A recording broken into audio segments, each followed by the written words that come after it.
Alaskans, wherever you are, welcome to the Must Read Alaska Show. Coming to you from somewhere in Alaska. This is the place where we talk about, you guessed it, Alaska. Where we keep the mainstream media on their toes and where we are standing up for what's right in a world run by leftists. You can find out more by heading over to mustreadalaska.com and also checking out the Must Read Alaska YouTube channel for some really great content. But first, let's get this party started. Welcome, everybody, to the Must Read Alaska Show. I'm your host, John Quick, coming to you live from somewhere in Alaska. I hope everybody's having a phenomenal day today. I want to thank everybody that listens, watches, and reads Must Read Alaska. If you want to help keep the lights on, just go to mustreadalaska.com. On the right-hand side, there's a little donate button. Every $5, $10, $100 helps keep the lights on here at Must Read Alaska. We have a very special guest today, Mark, who is the co-inventor of the star voting method. He is also a fellow entrepreneur. He's done a number of different cool things in his life. We're going to have a chance to talk about that today. But without further ado, Mark, welcome to the Must Read Alaska Show. Hey, John, thank you for having me on the program. Hello from Oregon. Well, this will be fun to chat with you, hear your story a little bit and why you're so passionate about voting. But first, take me back to, you've had several successful entrepreneur ventures. What first got you that entrepreneur bug? Everybody's got their story. What's yours? I actually never originally thought of entrepreneurship as a path for me. It was only when so I was in the computer games business for a long time, and Jeff Tennell, who was one of the founders of Dynamics, kind of pulled me aside and said, "Hey, I've got this new idea about basically democratizing game technology for independent game makers." And it was kind of in that moment that I realized that entrepreneurship can be like a vehicle for change, if that makes sense. That there's some changes in the world that are best accomplished through, public movements of people or protest or whatever. But there are other things like, when you're thinking about a product that has a mission, or a technology that has a mission, then the build a company route is actually the most effective way to make that change. So, accidental entrepreneur. Nice. Well, what's give me one favorite moment from your early on entrepreneur days. Well, I think from the cool thing about starting your own thing is you can kind of go like, what's the missing piece out there in the world that I want to play or that I want to drive or whatever. There have been a lot of really interesting high points. There have been also a ton of challenges, but if I had to pick one, I think probably launching the 8th generation Arcimoto was like, it was like after 7 years of grinding away, finally coming up with something that matched what we had been going for. So there was a lot of kind of completion in that. That's awesome. Well, folks listening in, go check out Arcimoto. It's pretty cool. It's an electric vehicle company, and it's fascinating stuff. You were on the front end of a lot of that. So you took that experience and you opened up shop a couple of kind of political type companies. One is the Star Voting, the other one is the Equal Vote Coalition. Talk to me a little bit about the Equal Vote Coalition and why you started it. Well, so yeah, I mean, democracy has been a hobby of mine for a long time. I was born into my dad's first political campaign. So like some of my very first memories are of like, peering over the edge of the crib and seeing turf maps that people were going to go canvass. And he ran for governor of Oregon in 1990. And this is, I was in high school. There was a third party kind of intentional spoiler. Like they sort of came to him and said, "Hey, if you don't do these things that we want you to do, we're going to run a spoiler against you, make sure you lose." And so that was kind of my first experience with like, wait, I was told there would be democracy. And the way that we do things, like when you're a kid, you're like, oh, well, this is fair, right? And then all of a sudden you get like this very up close personal thing of, wow, this is really not fair. It's like manipulated, and the majority didn't win. It was sort of like this very gamed outcome. And that was, I think really what kind of set me on that quest way back in the day. And then, spent 21 years just like not knowing how to fix it. Right. And, saw Kiesling here in Oregon did the open primary in, petitioned that in 2008. There were other groups that were doing ranked choice voting, but all of those systems had real math problems. And so it wasn't until 2011 that I was like, oh, if you basically do like an open primary concept, but use approval voting in the front end, it solves the vote splitting issue with the current choose one method. And then it was sort of a question of, well, so kind of took the open primary, made some legal tweaks to add approval voting. And then I was like, well, what's going to get anybody to care enough to, get nerdy on voting reform? And, federal government shut down in September of 2013. And that's when I was like, okay, here's like this 3-week window of time when people might actually care. And that's when I submitted that measure to the Oregon Secretary of State. And that kind of began this whole process of, figuring out who's who in the political landscape and who wanted to help and who really didn't want it to happen. And ended up, falling well short of the requirement to get the unified primary on the statewide ballot. But it was in that moment of, when you run a proposal, right, you get tons of feedback, people ask questions, you start to really hone in on what are the real questions around this, and one that kind of kept coming up was the idea of one person, one vote, right? This is a concept that predates the founding of the country, that we're all to be sort of equal in the vote of our representatives.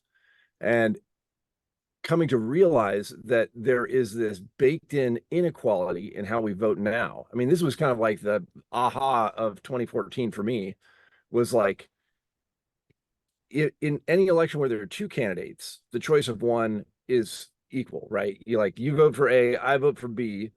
We know that we have an equal weight vote because when you add our two votes in, neither candidate gains an advantage, right? We balance each other out. But anytime there's a third candidate in the race, every time there's a third or more, then the voters who like multiple candidates are at a disadvantage to the voters who like just one, right? So the more similar candidates divide support. You familiar with this concept, right? Yeah. The spoiler effect, vote splitting, don't waste your vote the lesser evil. But in that moment of not getting the unified primary on the ballot, it was like the realization that we like the real argument against plurality voting to me is it's mathematically demonstrably not equal amongst the voters, right? Like anytime there are more than two candidates, then it's not a fair system. And that's the goal of voting method reform, is to get to a fair system, right? So the advocates of ranked choice and approval voting and so on, it is to a more getting to a more representative, more equal type of a world. And it was against that. So that, unified primary basically pivoted and became the Equal Vote Coalition. I mean, it was initially a coalition of one. But during that year, we helped organize a conference called the Equal Vote Conference. And this is right before Oregon voted on ballot measure 90, which was a kind of a rerun of the open primary. And we had, it was like kind of a who's who of the national election and voting reform folks came out to Oregon, came out to Eugene, and debated for a day at the University of Oregon Law School. And, we had Rob Ritchie, the founder of Fair Vote, debating Aaron Hamlin, the founder of the Center of Election Science, and just kind of all through. And at the end of that day, Rob Ritchie pulled me aside and said, hey, we've been kind of tangling online. What if we kind of collaborated on an idea? And what he put forward was, instead of like a 2-election unified primary process, if you had one ballot and the voter could approve and rank candidates on the same ballot, then you could run a first approval step and then a runoff using the rankings. And I sort of like, nodded and smiled, and I was like, well, that's going to be a really weird ballot, and that's asking like voters aren't going to go for that. But very shortly thereafter, realized that a score ballot, like a star ballot, actually conveys both a level of support. How many stars did you give this candidate, and your preference order between the candidates on the ballot. And so normal score voting doesn't use that preference data. The aha of Star was to just say, hey, let's take Rob Ritchie's idea of a compromise between approval and ranked choice voting and use a star ballot to, the 0 to 5 star thing that everybody is like, it's ubiquitous in our culture today. So it would have the advantage of being a very familiar kind of user interface for the voter. And then, so this is like, close to the end of 2014. And then the past decade has been validate it in every way we possibly can, learn how to talk about it, figure out what are the concerns, figure out, what are the ways to potentially game it, and are those viable? And just it's also been a time of where a lot of really sharp and passionate people have kind of come out of the woodwork to say, I want to help make this real. Nice. So talk to me a little bit about in Alaska. We were talking a little bit before we jumped on here that we have ranked choice voting here in Alaska. I'm not a huge fan of ranked choice voting, but Scott Kendall is regularly on the show, and I think it's important to hear other people's opinions. But talk to me a little bit about why you think maybe ranked choice voting falls short of where star voting maybe is able to. I kind of started out as a ranked choice instant runoff fan, and until I learned that it doesn't have a good counting system, right? I mean, the issue with ranked choice is not that you get to rank candidates. I mean, that's being able to rank candidates is much better than just having to choose one. The issue with that particular method is the way it's tabulated is just it's an arcane and very broken counting system. And the reason why, and you guys actually experienced this on the first time it was used in Alaska, right, is that because of the way it eliminates candidates, then in any election with ranked choice where you have 3 viable candidates, one of those, one will get knocked out. And so of the other 2 sort of set of voter supporters, one will have their secondary preferences counted and the other group won't. Right. So it's like the system people know as ranked choice allows you to express your preferences, but then it goes and like discards randomly some of the voters' secondary preferences, but counts others. And then you get these really weird election results. And it's not particularly predictable, but it's just a bad feature of a voting system. So Star was really created to kind of, in some sense, to deliver on the goals that ranked choice advocates have had for a long time, right? Which is a system where you can vote your conscience, a system that's fair, a system that's demonstrably equal amongst the voters. And kind of the other piece of this is that just having that, I'm assuming you've seen ranked choice election results now that you've had elections with it, right? Just looking at kind of like what happened in this election can be it can be a giant chart of sort of the waterfall knockouts, and it's just really hard for kind of a lay voter to go, do I understand what really happened in this thing? So having a counting system that can be summed by precinct and that is very clear to kind of communicate the results of the election, that's another area where we think Star really shines. So where is Star voting at in like today's current climate? Do you guys have Star voting approved in Oregon? Well, funny you should ask. We just had the vote last night in Eugene. Oh, wow. And Star did not prevail in the adoption for Eugene City Council and mayor offices. There was an opposition campaign that had dumped a lot of money and some very inaccurate mailers on Eugene voters. It's kind of a big fear, uncertainty, doubt campaign. And they were successful in getting folks to shy away from it this time.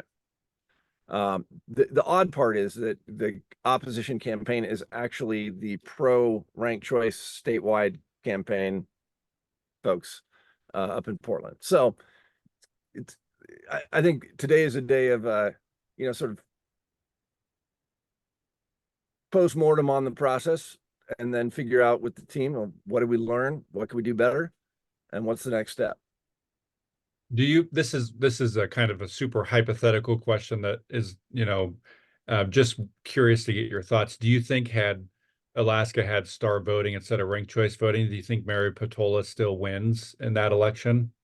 I mean, star is almost always going to elect the Condorcet winner in an election, right? It does a really good job of picking the most representative candidate in the field. And there's a site called rcvchangedalaska.com. I don't know if you've seen that, but it really breaks down sort of fully what happened in that election and where the system went sideways. But sorry, I mean to interrupt you. Keep it's going, called Mark. rcvchangedalaska.com. But it really it kind of visually walks through what is a fairly technical topic. So I guess for me, like having a voting system that is much more accurate, easier to count, more expressive for the voter and so on, like we need those models out there in the world so that when an RCV election in Alaska goes sideways, that the first response isn't like, okay, well, now we've got to repeal that. Instead, it's like, well, hey, there's an upgrade path. And that to me is one of the other reasons I'm just really fired up about Star, is like it checks all the boxes, but it's got to get adopted somewhere so that everywhere else can say, well, yeah, they've adopted it already. It's in use. Like, so we're at a time in this country where we need real models that work. And so, that's why we keep chopping away at it day by day. Nice. So walk me through what somebody's ballot looks like, because I think that for folks to get a practical sense on what this is, I think is going to be helpful. So walk me through what it looks like. Let's say if there's, 2 or 3 candidates on there, what somebody would look at if they have a star voting ballot, and what are their options once they get that ballot. You've kind of talked a little bit about it, the 5-star stuff, but, talk to me about what that practically looks like, and what their, how their voting works if somebody's got a 1-star compared to a 5-star. So, and can I share my screen here, or do you have the ability to do like kind of like graphic overlays and stuff? Might be able to. But if you go to starvoting.org/star. Okay, you can share it now. Okay. Should be able to. So this is see, is that coming through? Yep. Yeah. So this is a star voting ballot sample. And you basically have a 0 to 5-star scale for all the candidates on the ballot. You can independently score them however you like, right? So you can give equal scores to multiple candidates. If you leave it blank, it counts as a 0. And then you're instructed to give your favorite or favorites 5 stars, give your last choice or least favorites 0, score the rest as you like. And the winner is the majority favorite between the two who get the most stars overall. So that's star is score, then automatic runoff. It's those are it's the whole system is kind of those 4 words. But you add up all the stars, the 2 who got the most are the finalists, and then your vote goes to whichever of those 2 you gave a higher score, or it's counted as a vote of equal preference if you gave them the same score. So star is the thing I really like about it is it is your overall support makes a big difference, because that's who advances to the automatic runoff. And then even if you just gave 1 point more, like a 1 versus a 0 or a 5 versus a 4, your full preference vote goes to whichever of those two finalists you gave more points. And it lets you be very expressive about the outcome if you want to be. And if you want to vote just like you do today, you can say, you know, I'm only voting for Bob. Or you can say, I want anybody but Bob, and give all the other candidates 5 and Bob 0. So somebody could potentially get on here and say, I only want Blake. I'm going to give him a 5. I don't like anybody else. I hate ranking anything, and I'm not going to put any stars on anybody else's names. They could potentially do that as well. well, and it's that feature that actually is what makes it an equal vote, right? That no matter how you fill in your ballot, there's a way that I can fill it out that balances yours out, right? So whereas like a choose only one system, there's no way to balance it if there are more than 2 candidates. This lets you have an equal say regardless of how many are in the race. So what's next for star voting? It sounds like you guys have to kind of go back to the drawing board and find a local place to potentially, Peachtree did this. There are actually chapters that have spun up in a number of different locales around the country already. So there's I think one down in Southern California, there's one in Ohio, Massachusetts. So there are multiple efforts kind of happening in parallel. But I think the question is going to be, particularly for Eugene and for Oregon, where we're headquartered, is like, what's the next move? And is it running again here in the local area? Is it, I think there's going to be a lot of parsing of the tea leaves about like what happened on this vote. Was it, oppo mailers, or was it the differential in turnout in the primary versus a general? I think it's still early to hypothesize fully. Yeah. So what keeps you going? Because, David versus Goliath, ranked choice voting seems to be extremely well funded. It's got to be maybe tough or frustrating at times to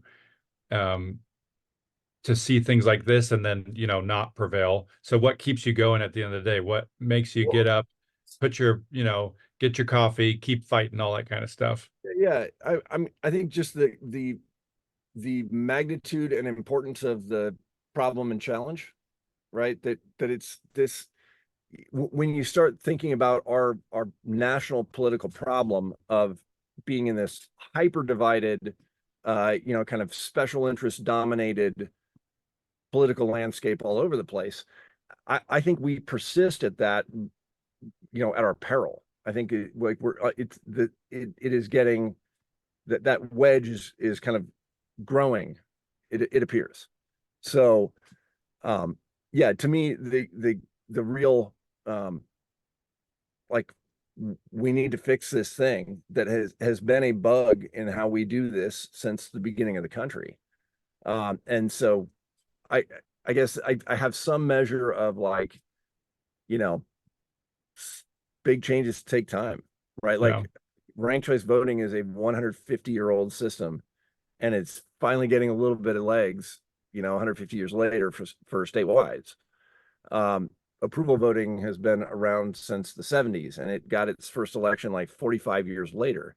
So stars like definitely the new kid on the block.